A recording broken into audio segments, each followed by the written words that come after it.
This is the Teacher Talking Time podcast. Or when we watch Pan's Labyrinth, I'll give the example I gave about the relationship between the mother and the father. Give me an adjective to describe this relationship. They did. And then we were off and running. I was just leading the discussion. They were offering all kinds of ideas. Like that kid, I mean, did I ask him if he was a mommy's boy? No, he volunteered it. The minute he did that, I went with it. And that's the beautiful of it. That's the beauty of it, because you have created opportunities for affordances in the classroom where, and I think the way I see this is that's exactly what the teacher's role is to optimize these language learning affordances through this directing attention to the kind of language that is naturally emerging, right? So language, grammar, vocabulary, they shouldn't be taught explicitly with I would say a lot of teachers have a predefined agenda. They say, today we're going to learn the present tense. We're going to learn 10 adjectives to describe, I don't know, global warming, when a lot of that is actually not even relevant for the learners in this case. So I think my question to you is, we're still teaching languages focusing primarily on grammar. So, and you say this a lot in one of your books, what ends up in the learner's mind is not what's on page 32 of the textbook. I think that's a very good example of how we can get grammar out of our heads. But can you tell the listeners here, people who are watching this show, who listen to us, who like our work, what does that mean? Because I think a lot of teachers still don't understand that what's on page 32 is not what ends up here. Yeah. This might take a little bit of time to explain, so interrupt me so it's not a monologue. Okay. when you need to break up my talking. Point number one is that textbook rules, let's just focus on grammar. Mm-hmm. Textbook rules are not psychologically real. Mm-hmm. And they're not even accurate descriptions. So you've got English teachers out there listening to us, right? Maybe some other teachers too, but let's say this is an example I gave yesterday. You're taught that there are subject pronouns and object pronouns. So in English, the subject pronouns are I, you, he, him, her, we, they, or you all, they, and so on. And then the objects are me, you, him, her, and so on and so forth, and them, right? And you go, okay, you get a little chart. In fact, you can Google this.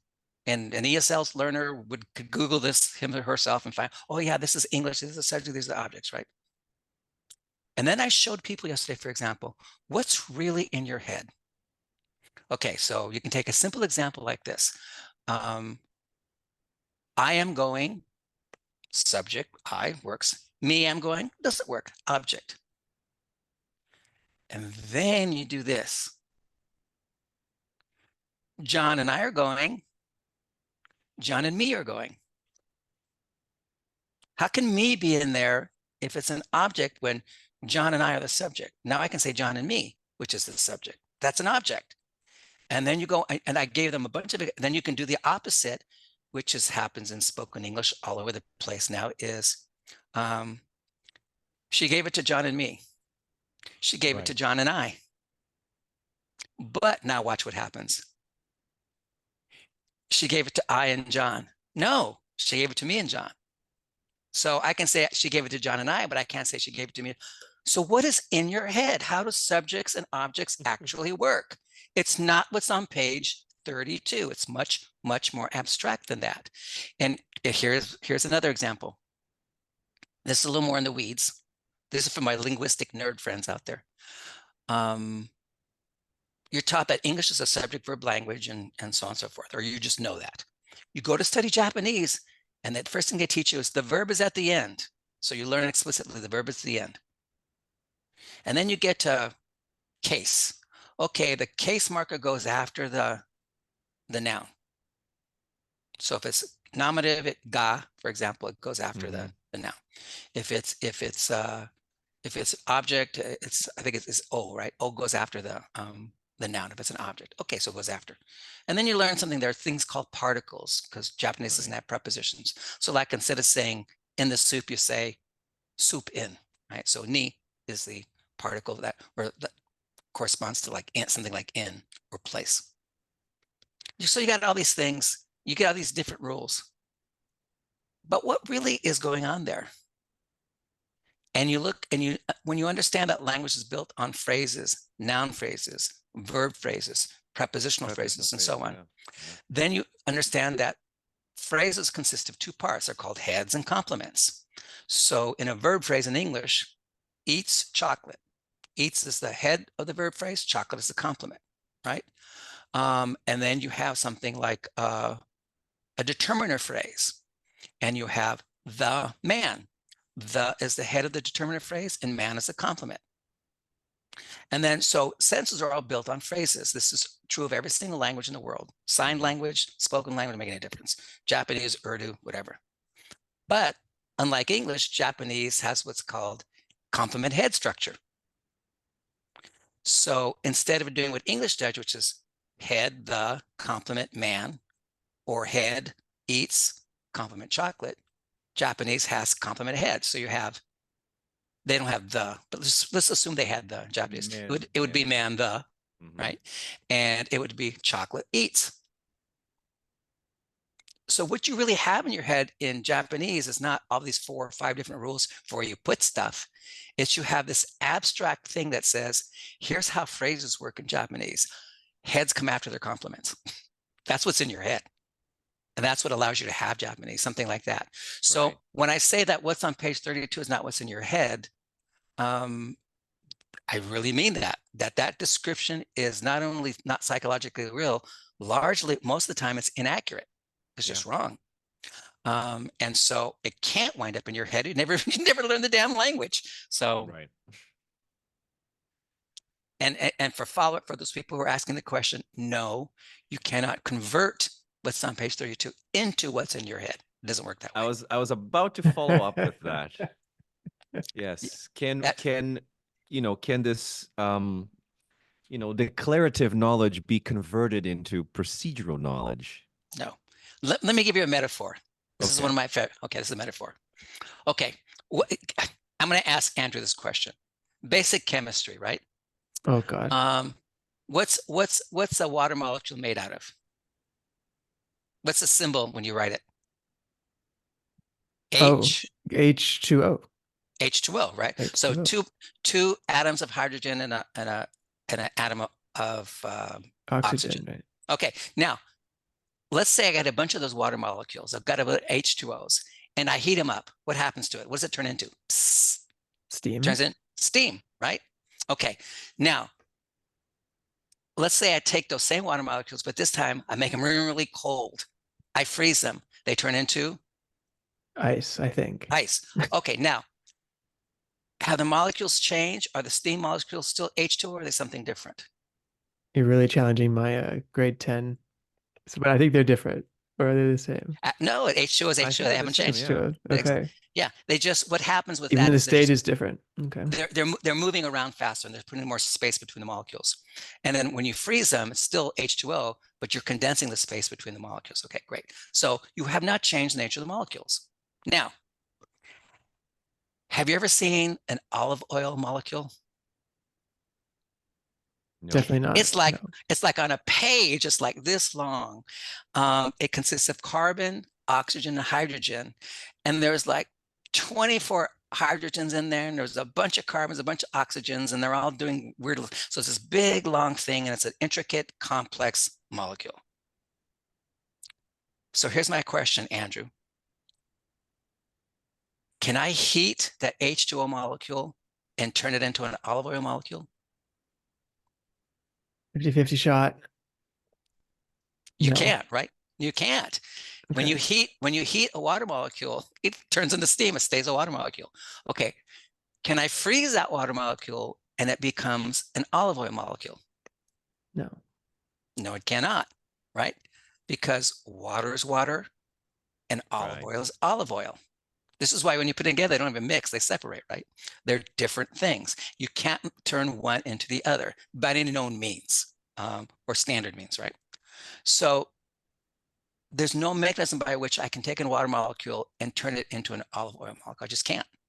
Mm-hmm. Okay. And so the same thing is true about language. I can't take that rule on page 32. There's no known mechanism in your brain that can convert it to something that looks like the abstract, complex nature of language, right? So that subject object verb chart that I studied is not going to get me the fact that I can now say, she gave it to John and me, she gave it to John and I, but now she gave it to, I can't say gave it to I Interesting. and John, right? There's no mechanism that converts that. How do I get that? I got it because I process data from the input and my brain is pre-wired to do something with language. That's how I got there, right? And so what I tell people is you're practicing water on page 32, but your learner's head needs to come up with olive oil. It ain't going to get olive Wow. oil from the textbook page. Yeah. I like that. It works, think- right? You like that? It works, It right? does. I do It like does. that. My brain isn't wired for science, but I like the analogy. I love putting people on the spot. That's my job. Very. I think I was looking for a way to really help people understand that declarative knowledge does not convert into procedural knowledge. And I just could never think of a very easy example. I remember every time I would talk to other teachers, my explanations were always very convoluted. But I think, Bill, you've just saved my Well, life by saying that. yeah, let me give you one other example real quick. So you've got your I'm going to give you another metaphor, and then I'm going to give you another. Well, let me give you an example of language. Then I'm going to give you another metaphor. So you got the water and olive oil metaphor. Okay, so here's another example just from language. How do you know what's not possible in a language? So how do you know that she gave it to I and John? Just sounds horrible. You don't want to do that, but you don't mind. She gave it to John and I. Why is that one sound so awful? You go, no, not possible. Why is it that you can say he repainted the room and she redecorated the house, but you go, she repetted the dog? She can't repet a dog. No. Or he rebaked the cake. Why can't I say rebake the cake? How do you know those are impossible? How do you know those are impossible? Leo and I used to call that the it sounds right principle. Exactly. Exactly. So how do you where does that sound right thing come from? Your brain is hardwired to figure this out. It's got constraints it puts on language. It does things to language. And no matter what theory you believe in that does that, the point is it happens in your brain outside of awareness. Yeah. I'm not taught what's ungrammatical. I'm only taught what's grammatical, right? In my textbook. But then I have things I can do with language that aren't in the textbook, but I also know what's impossible. Right. And it's not because I haven't heard them, because, I mean, think about this. The classic example of like wanna, you can contract want to wanna. Like, I want to go. Do you want to go? Yeah, I want to go. And I can say, Leo, who do you want to invite to the next podcast? Oh, I want to invite Sylvina. Okay, great. Oh, I know Sylvina, great, invite her. But Leo, who do you want to conduct the interview? What? I can't put wanna there. Who do you want to conduct? No, who do you want to? I have to put the to sound. Who do you want to, or do you want to? But who do you want to? I can't just contract a wanna. Who do you want to conduct? So like, where does that come? How come I could do wanna everywhere else, but I can't do wanna there? And I know I can't. Sounds awful. And nobody ever makes that mistake, either in first or second language acquisition. So our brains come equipped to do stuff. So that's another example of how complex and abstract language is. That's that olive oil part. Okay, so here's your other metaphor. Okay. Either one of you have kids? I do. I have 2 kids. Okay, you have 2 kids. How about dogs? No dogs, no. Okay, works for dogs too. I never had kids, but I had dogs. Okay, so you know what baby teeth are, right? When you had kids, Leo, when they were a little kid, when they were like 1 or 2 years old, they got baby Yeah. teeth, right? Yeah. What happened to those baby teeth? They don't last very long. What do? They fall off. Yeah. They fall out. And then what happens? New ones. The New ones come in. Yeah. Yeah. adult teeth come in. Adult teeth. Yeah. Do the baby teeth turn into adult teeth? Very interesting. Yeah. They don't, do they? They don't. No, no. Okay. So those people who think you learn explicitly and somehow it becomes implicit mental representation language, no, it's like baby teeth and adult teeth. Some people can perform fake communication and fake language at the beginning with this explicit stuff they have. Yes. That's baby teeth. So what happens is, as your implicit system builds up and builds up and builds up, your brain realizes, heck with that explicit, that's not my baby teeth. I'm going to push that stuff out of the way and let this system take over. Yeah. Right. And so, and you only get that system one way. You don't get it from having baby teeth. So that explicit knowledge you get is like baby teeth. It falls to the wayside. It goes nowhere. It's useless in the long run. What you want are adult teeth, and you only get adult teeth one way. There's your other metaphor. How's that? You like that one? Yeah. I like Yeah. that. I think that's a very compelling argument for, because I remember we had we had someone on the podcast, Andrew. I think it was Jason Anderson who talked about that, and he basically, and I think he was relying on what's his name, the researcher that talks a lot about that declarative knowledge can be converted into, but he comes from skills acquisition theory. Oh, you're back, Robert De Kaiser?